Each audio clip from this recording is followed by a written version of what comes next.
Hey Cougs, welcome back to another episode of CoogsTalk. I'm Elisha Qazi and I'm here with Jacob. Brady. And today we're going to be talking about our predictions going into the men's college basketball season. I'm going to start with what teams do you guys have as title contenders? Me personally, as you can see from the shirt, I am big on Houston this year. I think that they kind of maintain that same identity from last season, focused on defense, playing as a team. And I think with the freshmen we have coming in, I think we're going to stay a very stacked roster. And I'm big on Houston. I also, even though I'm all about Houston, I have to show some appreciation to Purdue. They're ranked the AP #1 for the preseason, and they also have a very stacked roster. And then you also have the reigning champs with Florida. And those are my main three teams I have for title contention this year. I'm the same. I got UH on there, of course. Gotta have the home team. Mm-hmm. They got some great defense. They had a taste last year and come back for that revenge. Also got Duke on there. We beat them last year, but this year they got some great size on there, so they can switch everyone real fast. They have some deadly 3-point shooters like Isaiah Evans. If he gets hot, it's gonna be hard to stop them. Gotta give it to Florida. They're the chance for a reason. They're gonna defend it.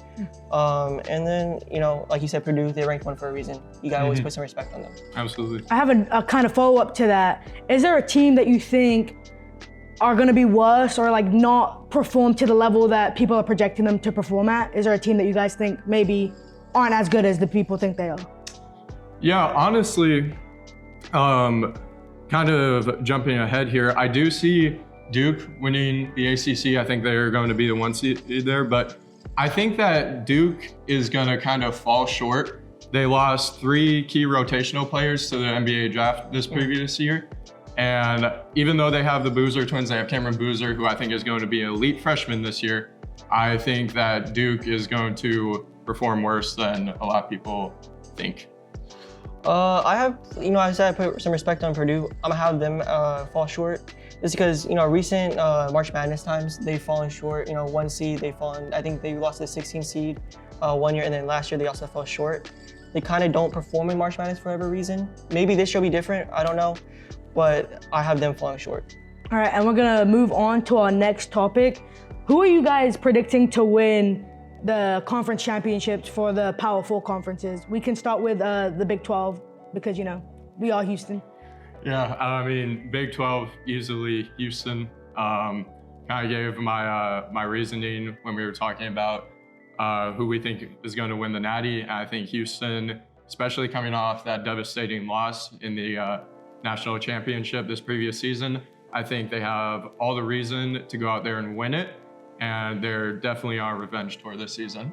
Yeah, same. Got UH winning. Like I said, they're elite defense. They pressure the ball a lot. Make that ball handler kind of nervous to handle it. Make them prone to turnovers. Like I said, like you said, they're coming back for revenge. And then we got the freshman, Sinek Jr. He's coming in. Mm-hmm. He played great that first game. Played amazing. He did. He was really nice. Made some tough shots, shooting well. I think that they're gonna put them over the edge this year. All right, SEC. Who do you guys got? SEC, again, I think Florida has a very strong chance to win it. I think that they maintain sort of the same roster. They're coming off a Natty. The energy is there. The culture is there. I think that out of any SEC school, Florida is the most fit to win. Yeah, I'll agree with you on that one. They're a defending champs for a reason, and I think they're going to go back and try and repeat. Absolutely. All right, what about the ACC?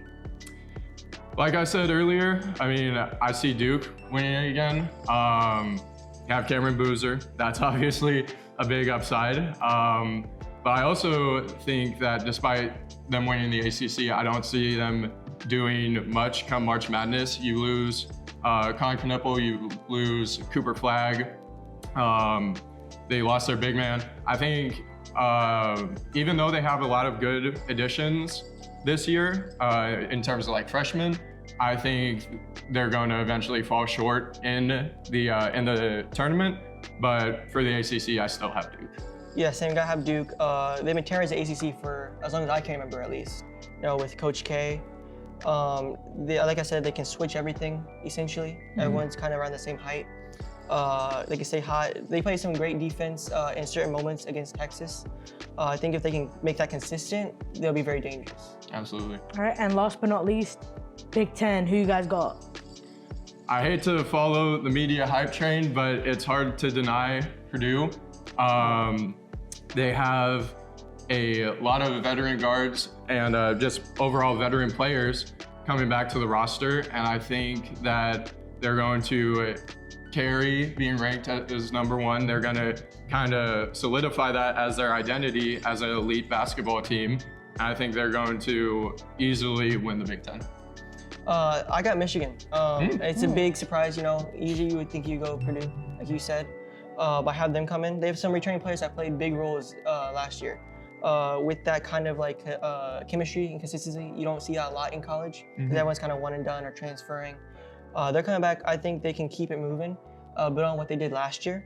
They're pretty deep in their roles, so they got a lot of bench scoring. So when someone gets in foul trouble, you know, someone's cold, you gotta rotate people, get tired. They can keep that offense going and defense going. All right, for our next topic, we're gonna go National Player of the Year. Who is on your kind of watch list for National Player of the Year? Are there any freshmen you guys have in that conversation at all? Some players I'm looking out for personally. I'm looking at guard for Purdue, Braden Smith. He's essentially going to be the engine of this number one seed. He is an elite guard. He's a veteran. He knows the game of basketball for Purdue. And he had a really solid 24-25 season. He was putting up about 16 points per game, 5 rebounds, and a very impressive 9 assists. You don't really see those kind of numbers from guys at the college level, at least. And for this guy to consistently do that, I think on the number one team in the country, I think he's gonna have not only the personal skills to back it up, but also the narrative. I'd also like to say that JT Toppin of Texas Tech, he has a strong case, very elite player. And to your point of if there are any freshmen, I don't think you can talk freshmen this year without mentioning AJ Dibasa. He is an elite player. He had a very strong debut for college basketball. And I think the guy, he looks NBA ready just to start the season. He has a good frame. He's great at basketball. So if there was a freshman to, be player of the year, I think it's easily him. I'm gonna agree with you on the JT Toppin one. I'm gonna agree with you on that one. I have 2 freshmen in there. One surprise, Koa Pete, great freshman debut, 30 points, 7 rebounds, 5 assists, 3 steals. Well, all 30 points came from within the paint. I think if he can keep that up, along with his elite defense he showed early, he can be in that conversation. I think if he shows some more 3-point shooting, it'll help his case even more. And then I got Darren Peterson as well. Yeah. He's from, I believe it's Kansas, if I'm not mistaken. 21 points, 4 rebounds, 3 assists, 2 steals in his freshman debut. 18 points in the first half, so he started off hot. If he can keep that going and make it through the entire game like that, he can score upwards of 30 points, I think. Oh, yeah. He had one of those games. He did shoot a lot of it from the left side, if I'm not mistaken. So if he can kind of spread the floor and shoot from the right side, he can definitely get more opportunities. No, absolutely. Are there, so obviously the preseason All-American list came out. Are there any players that you felt were snubbed from that list? And then also, do you guys kind of have any predictions by the end of the season who you think is gonna make that All-American list? I don't really feel like anyone was snubbed personally. If you want to make a case for any of our guys on UH, you could, but I think UH is a basketball program where it's a little bit of everybody on any given night. So I don't think really anyone was snubbed from there. And as for my predictions for first team All-American, what I love about college basketball is any season, anybody could really go out there and pop off and make a case for themselves. So I think after maybe the first week of college basketball, that's when you could really start to consider who should be All-American.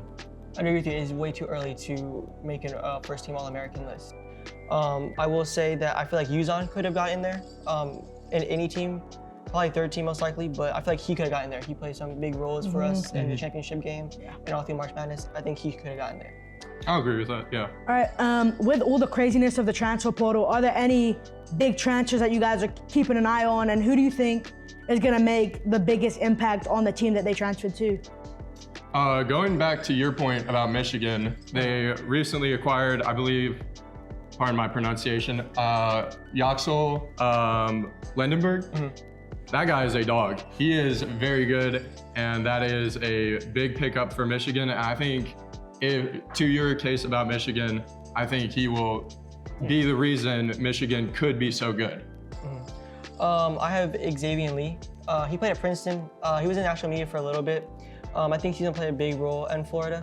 I also think he has something to prove out here. A lot of people are saying that because you were in the Ivy Leagues, you know, you're not playing too hot. It's easier competition. He's down in Florida. That's a big school, playing against some good competition. I think he's gonna show up and show that he should be an NBA draft prospect. Also that he deserves to be there. That's all we have for you guys today. We'll see you on the next episode of CoogsTalk. I've been Elisha Qazi. I'm Jacob Ching. Brady Dickerson. And we'll see you next time. Go Cougs. Go Cougs. Go Cougs.